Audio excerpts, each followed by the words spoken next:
Idol, may napapansin ako habang tumatagal ako sa pagiging content creator. Unti-unti kong na-realize na hindi dapat tayo mamilit na i-follow nila tayo or susuportahan tayo. Hindi dapat tayo magmamakaawa na i-follow tayo ng mga tao. Kasi alam nyo yun guys, madami ka nga followers, madami nga nag-follow sa'yo, madami ka nga likers.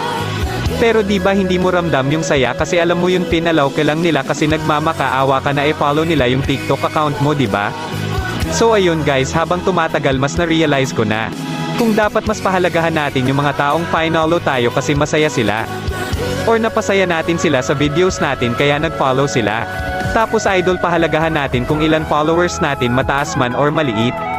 Basta andyan sila palagi para supportahan ka nila bawal upload mo ng videos. So gusto ko lang sana malaman guys kung isa ka ba talaga sa solid supporters ko. Mag-iwan ka nga ng mensahe or komento dyan sa baba idol kahit ano, tapos wag nyo kalimutan mag-copy link and heart sa mga videos ko idol. Maraming salamat, road to 100,000 followers na tayo idol, kaya wag kalimutan mag-follow kung isa ka sa napasaya sa mga videos ko.